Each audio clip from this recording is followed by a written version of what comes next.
6702. That's 800-475-6702. When you dig deeper, because getting to the truth is what matters. When trust is earned every day. When being behind the desk just isn't enough. When you know there are problems, but look for those finding solutions. When you're trained to track and sound the first alert and know exactly who is relying on you. That is trusted. That is local. That is News 12. Proud to be recognized with a National Edward R. Murrow Award for overall excellence. Proud to be on your side.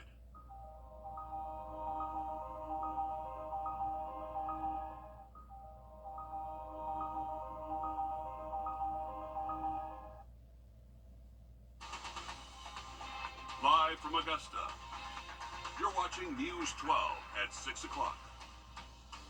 Good evening, I'm Hallie Turner. The Orangeburg County Coroner's Office has identified 2 people killed in a crash near mile marker 156 on Interstate 26.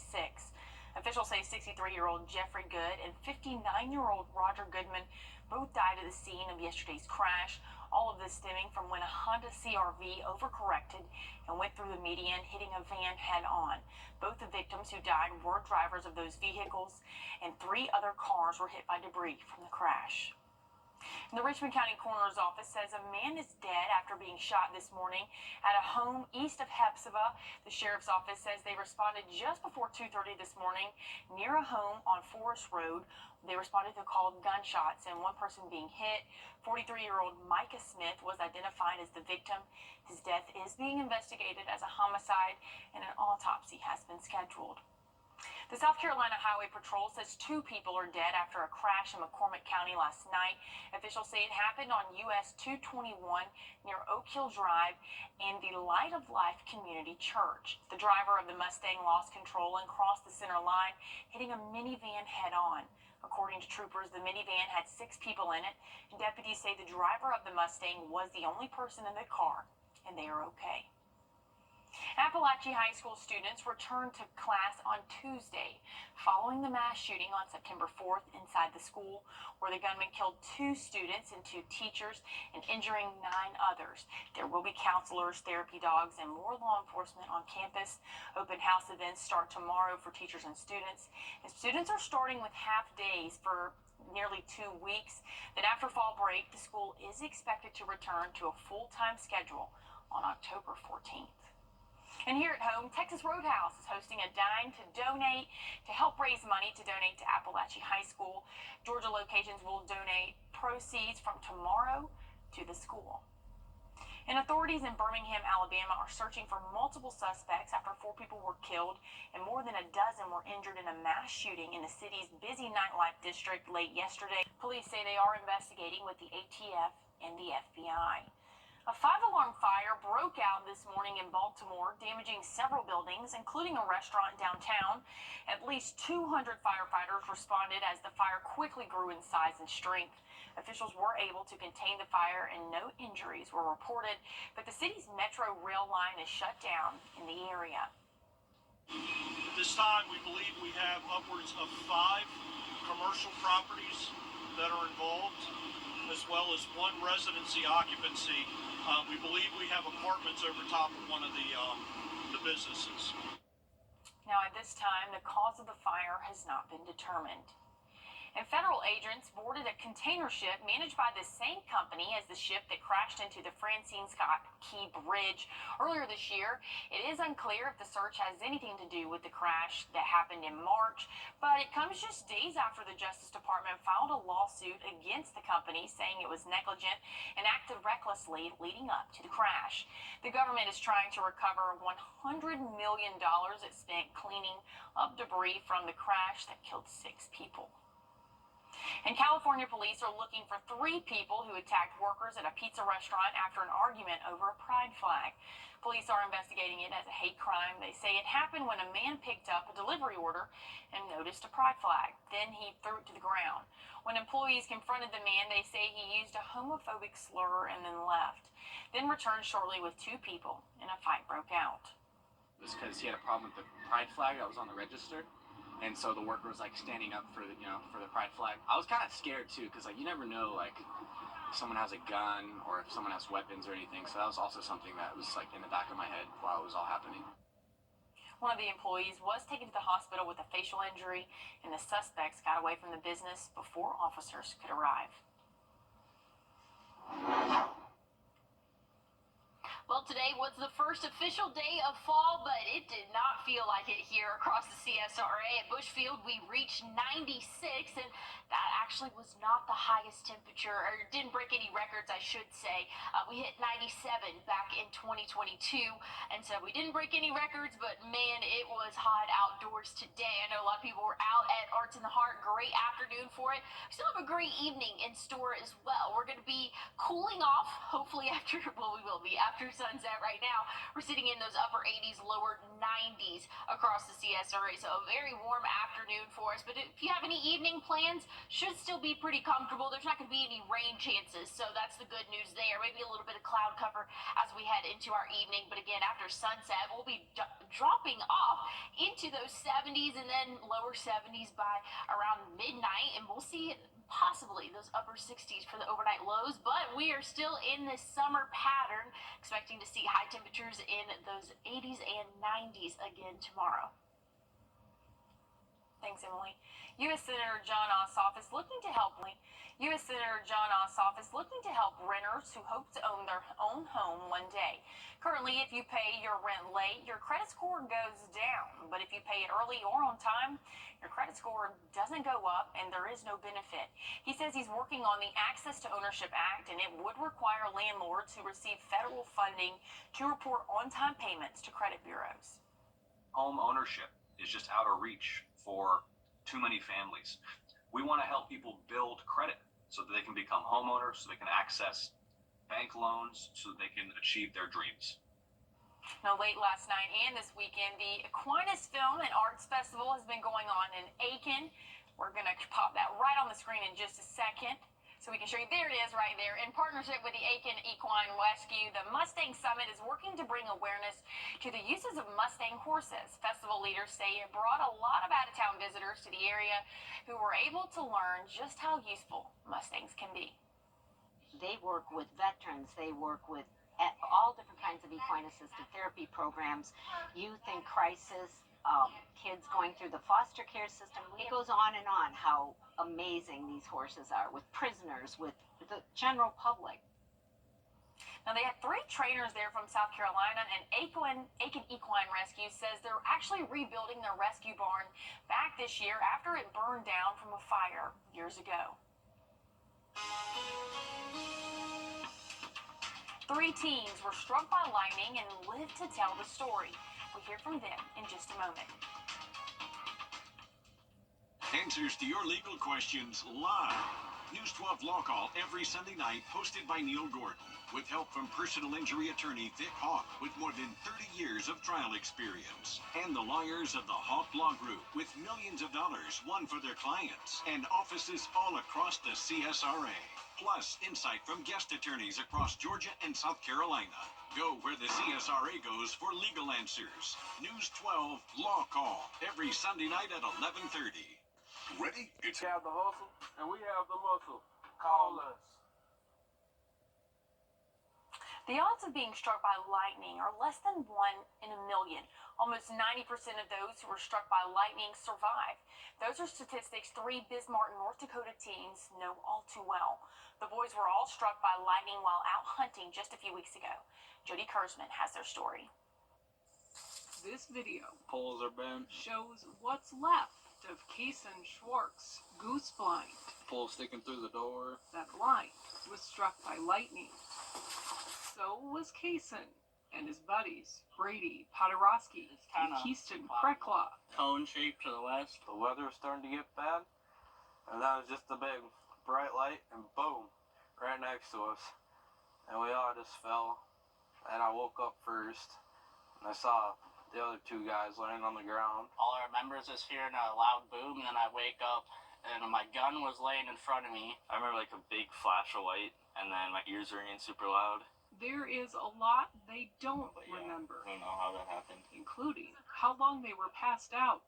When they woke, the boys drove themselves home and then went to the emergency room. Yeah, I have a brain bleed. I had a flash burn in my eye, then I had kind of like a big cutout in my hand. My head hurt for about 2 minutes after we got in the truck, and then my right foot was tingly. That's it. And you're fine now. Yep, nothing. Do you feel lucky? Yeah, you could say that, because most people in that situation would be dead. And while this experience won't keep these teens from doing what they love, they do say it's changed them a little. You won't catch me outside when it's raining. Wow, you know, I'm shocked. Like I don't even know what to say. What a blessing that they're all okay. Yeah, definitely. So lightning is very scary. That's why we always say when thunder roars, go indoors. Lightning can strike up to 18 miles away from where a storm is. So even if you hear thunder, definitely need to go indoors. But I want to look at what we're seeing now. Definitely not seeing any thunderstorms in our area. Mostly sunny skies. Still 89 degrees, and we are approaching close to the half hour after 6. Feels like 91. Those winds coming from the southeast at about 8 to 10 miles per hour there. So really a hot afternoon for us. And this is the start of fall. So things are definitely looking a lot more like summer for us here.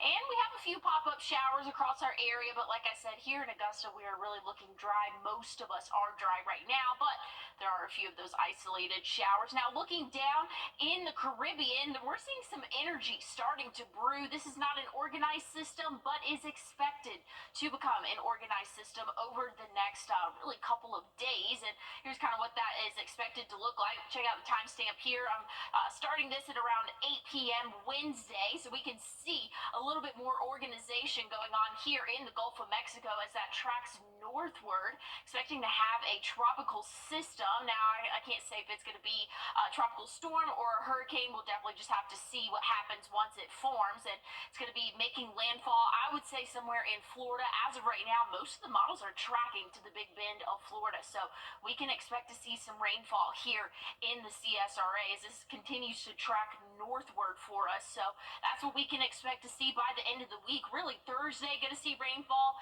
some heavier rainfall, and some thunderstorms likely by Friday. But looks like this should be out of our hair by the weekend. So that's definitely some good news. A much faster moving system than what we saw with Hurricane Debbie. So that is some good news for our area there. Looking at the next couple of days, it's going to be dry and hot. Could have an isolated shower or two in the afternoon, but overall, I think we're going to be mostly dry over the next couple of days. But high temperatures will reach the 90s every afternoon for us, and that's going to continue into probably Wednesday and even possibly Thursday. But Thursday is when we're going to see that rain move in. So if it moves in a little bit earlier, that'll keep our temperatures in those 80s. But we'll cool off with that tropical system moving in, but also we have a cold front expected to push through, and that could bring another chance of rain there. So Thursday, look about a 50% chance of rain. Friday looks like it's going to be a little bit more thunderstorm activity, but hopefully it should be out of here by the weekend. I'm putting a small chance of rain Saturday morning just in case we have a couple of lingering showers that last into the early morning hours. A program helping turn farm workers into farmers is in progress around the country. We're taking a closer look after the break. Peachtree's entitled to as quickly as possible. Customer Appreciation Month is in full swing at Interiors Market. We are currently celebrating with a different discount each week. To celebrate all of our wonderful customers, we are offering an additional 10 to 25% off on all of our sale prices. No matter your style or your budget, we've got you covered. Never been a better time to find exactly what you want. Come to Interiors Market today, across the street from Weinberger's Furniture. First Alert Radar, powered by Jim Hudson Automotive Group.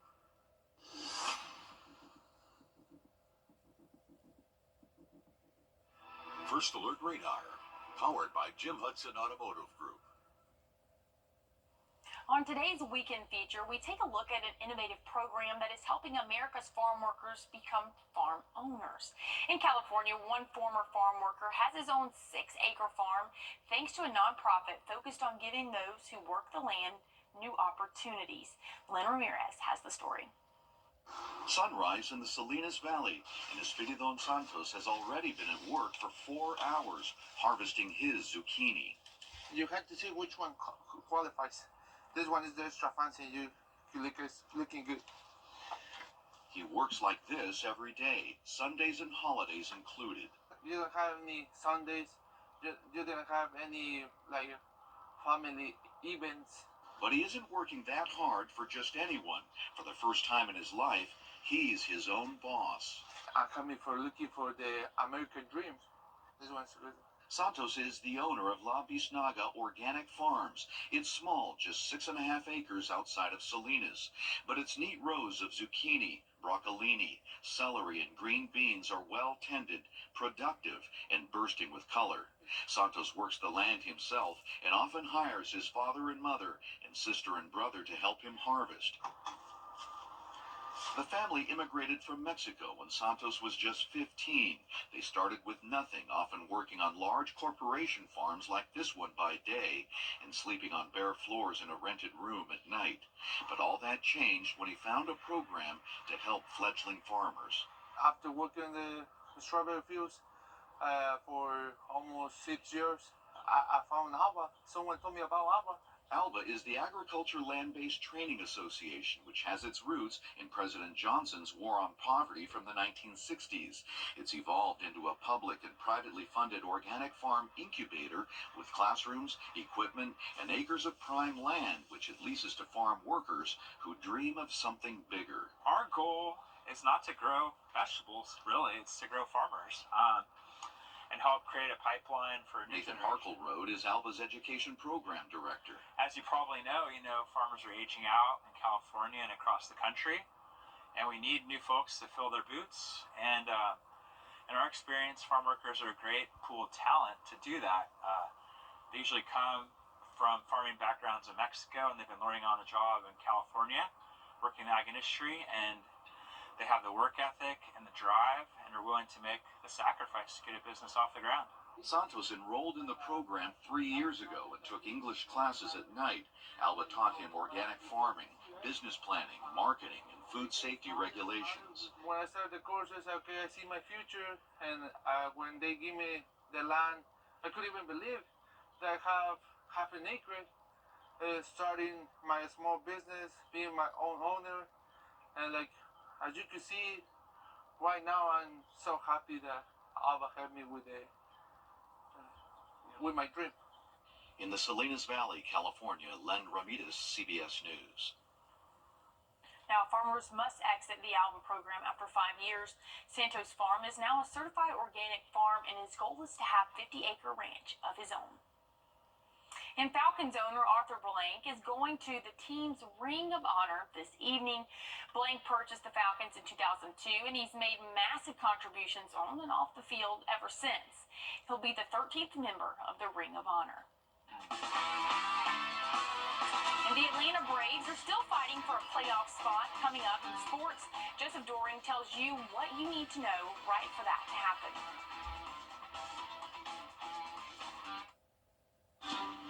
With $1,500 total cash back. I was looking for a place for my parents. They were needing a little extra help. The one thing about Augusta Gardens that stood out was the size. My dad still has his good friends. Absolutely, I would recommend Augusta Gardens to anyone.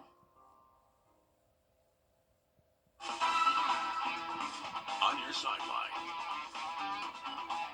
Officially 1 week left to go in the MLB regular season, and the Atlanta Braves are clinging to hope for that final playoff spot over the New York Mets. We head down to Miami for Game 3 against the Marlins. Ozzie Albies gets things started for Atlanta in the top of the first. He's going to crank this baseball exactly where Jorge Soler did yesterday in Game 2.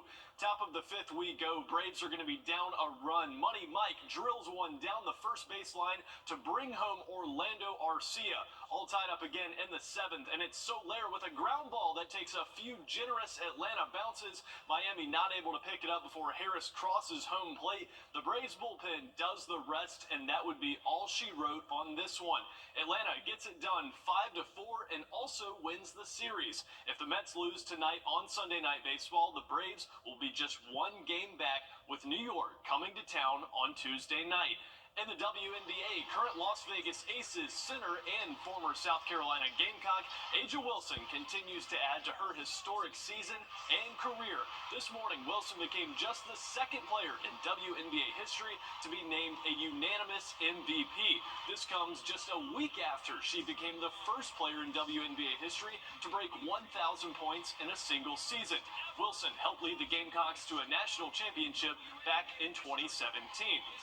And high school football is heating up, and it's time for you to scan the flow code on your screen. Almost every game we've showcased for our game of the week has gone down to the wire, so it's time for you to decide where we're heading to next. Your choices this week are Lincoln County versus Strom-Thurmond, Laney versus Thompson, Butler and Josie, and Hephzibah versus Cross Creek. And from high school to the pros, the Carolina Panthers rolling the dice in Vegas, going with Andy Dalton this week as Bryce Young hits the bench. Right now, it seems to be paying off. Dalton's got 3 passing touchdowns as well as a 27-7 lead over the Raiders in the third quarter. We're going to keep you updated on how that game turns out later tonight. And the Atlanta Falcons are coming off a dramatic win in Philly, and they're on primetime again tonight. The Dirty Birds will face the back-to-back defending Super Bowl champs on Sunday Night Football. With the Saints and the Bucks losing today, Atlanta could move to second in the division with a win tonight over Kansas City. And calling all craft lovers, the Michaels in Aiken is open ahead of schedule. They opened late this week, and they were not expected to open until the end of the month. The new store in the Hitchcock Plaza on Fabian Drive. And if you came out to see our News 12 booth at Arts in the Heart this weekend, we thank you. The festival also released its Arts and Food Awards. Top 3 Fine Artist Market winners were Monica Iverson, Kathleen Lyles, and Josh Malbus. Food is what many of you tell us you go for. I know that I'm getting hungry now. So for the best meal, Jamaica won with jerk chicken with rice and beans. Best meat on a stick, Philippines. And best dessert, Ireland for whiskey cake. And Emily, now I'm kind of hungry. Yeah, me too. I was out at Arts and Heart a little bit earlier. I will say it was a little bit too hot for me to think about eating anything earlier. It was toasty. First day of fall. Oh my God, it's not the first day of fall. It was We so hit hot. 96 today. So we're going to still have that heat for the first couple of days of the week. Rain chances come back into play for a cold front, and we also have some tropical activity that's going to be impacting us again by the end of the week. Hopefully, though, it'll be gone for the majority of our weekend, but stay here. We'll have to keep a close eye on that forecast. Thanks so much for joining us. The news continues right here at 11 o'clock. See you then.